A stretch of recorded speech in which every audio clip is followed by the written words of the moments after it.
Hey everyone, how are you? It's Marla. This is going to be kind of a second segment from the first video I did several weeks ago on anxiety, OCD, negative thoughts, generalized panic disorder. As I mentioned before in that previous video, my son suffers from an OCD anxiety disorder. He started out when he was in middle school and he's been suffering from it ever since, which has probably been now 6 years going on 7 years. And the past 2 years have been extremely difficult. He had quite a difficult episode that hit him probably about 2 years ago with his OCD, and he has been struggling ever since to kind of get out of the OCD hole, as I call it, that he was in. He's doing very well, but it's a very slow process. But what I'm going to share with you today is an exercise that I picked up from his therapist. Now, as you can probably understand, I have been really kind of with him in therapy off and on for the past 6 years. So as an innocent bystander that has no anxiety, I have picked up a couple of tidbits of information that have really been very helpful. And I actually use this exercise myself. It's a really great relaxation technique. Now, before I get into the actual technique and exercise of mindful watching, there are two things you really have to kind of understand before you really get into this. The first one is that, a lot of people that have OCD and a lot of people that have generalized panic disorder, they have a problem with thoughts coming into their head, and these thoughts will come in and they can be kind of thoughts of inferiority, or they can be totally off the wall, bizarre thoughts. But no matter what thoughts that are coming in, they have these intrusive thoughts that are coming into their mind, and they're giving them anxiety. The thing you have to understand is, and it's very difficult for the people with anxiety to understand sometimes, is that these thoughts are just thoughts. They're just a bunch of letters strung together in a sentence. And unfortunately, the people with anxiety have given them some type of meaning, very important meaning, or has caused them to elicit some type of response when these thoughts come into their head. And a lot of times they don't want to face these thoughts. They don't want to think about these thoughts. So they try to flee from these thoughts. They try to struggle with the thoughts.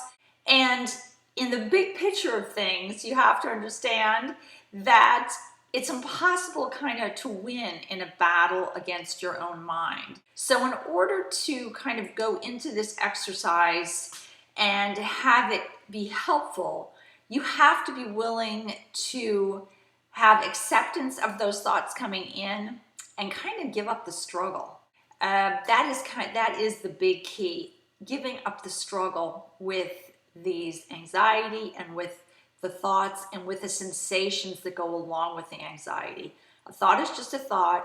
It's a group of letters strung together in a sentence. You can let it in your mind and just let it be there, like all your other thoughts. The second thing you have to understand is that when you have the anxiety, you have all these kind of bodily sensations that are going on, like sweating, sometimes your stomach's upset, your heart's racing, bodily sensations that feel icky, that you don't want to have to go through, that you don't like. So instead of going through them, a lot of times, especially people with OCD, will do some type of ritual to kind of deal with the anxiety instead of facing the anxiety and just kind of letting it be there. And that's the second thing you have to understand. So the first thing is, a thought is just a thought, and the thoughts have to be allowed to come in. Can't shut them out. The second thing is, all those sensations you're feeling from the anxiety, you just have to feel them. They're just body sensations. You just have to ride it out until you can get the anxiety to be reduced a little bit. And the more, it's almost kind of a desensitization. So how you start this exercise is, and I do it myself, you lie in bed in a quiet room, and first you start out by focusing on your breathing. And the easiest way to kind of focus on your breathing is to put one hand up here on the top of your chest and your other hand down here more about where your diaphragm is. And you start taking some deep breaths. And when you inhale in, you focus on your hand rising on the top. And then when you slowly exhale, you focus on your other hand down by your diaphragm. You do that several times.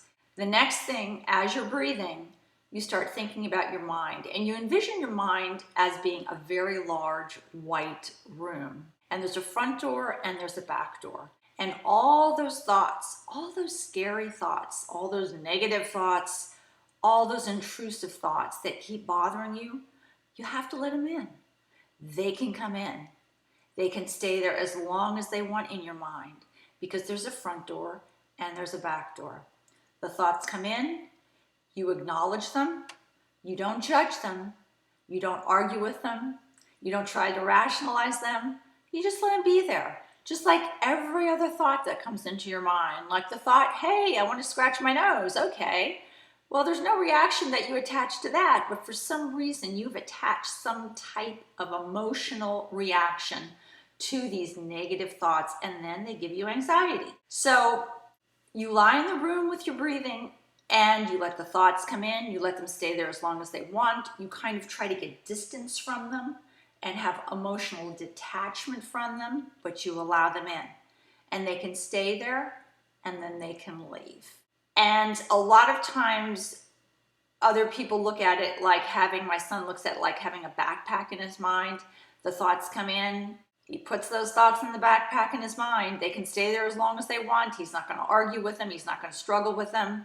But at the same time, he's going to do what he wants to do. If he wants to go fishing, if he wants to go to a baseball game, he's going to do it even though those thoughts have come into his mind. The second thing is writing out the sensations. So you let those thoughts in, and any bodily sensations like sweating, like heart racing, like fear, all those kind of things that are associated with anxiety that your body does. You get sick to your stomach, you feel like fleeing, you just ride that feeling out and experience it. And the more you do this, the more you will be kind of gain some detachment from the thoughts and kind of look at them more like a spectator rather than being involved with the thoughts. And it's, again, a desensitization technique that's used for people that have these ruminating thoughts or thoughts that give them anxiety. It's kind of the way the psychologist described it to me as it's the monster under your bed when you're a kid. There was a monster under your bed or a monster in the closet, and you would lay in the bed and all you would do is think about that monster. And the more you thought about that monster in the closet, the more scared you got, and the more fear and the more terror, until you got up, turned the light on, and looked in the closet and like, oh wow, there is no monster. Okay. The more you try to kind of run away from it and try to stop it and struggle with these thoughts, the more anxiety builds instead of just letting it in. Open the door, let the monster in. And again, it just takes a lot of practice and exercise. And again, this is not a magic bullet, but it does help in lowering the anxiety to some extent and relaxation. What I normally do is when I do this, I lie in bed at night and I have my iPhone and I have my little earbuds. I think that's what they're called, those to hear from my iPhone. And I go to a YouTube website that has a Tibetan, I think it's called Tibetan singing bowl meditation. It's like 11 hours worth.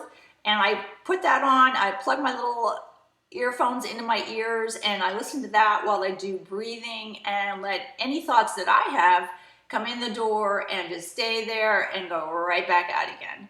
And it's very relaxing. I will actually link the URL to that Tibetan bowl meditation that I listen to down in the info box down here. It is extremely relaxing. I think I turn that on now and within about a minute I am out the door to sleep.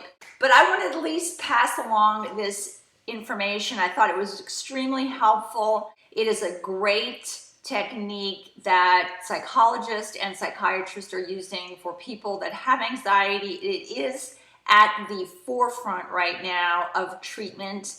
Mindfulness and mind watching are kind of the hot buttons right now in treating people that have any type of anxiety disorder. So I thought I would pass that along. A lot of times what also is helpful is exposure response therapy or exposure response prevention. And that is also a good way to help desensitize people that have any type of fears, phobias, or are dealing with a lot of anxiety. Hopefully this meditation technique was helpful, and I will see you soon. Bye-bye from Marla.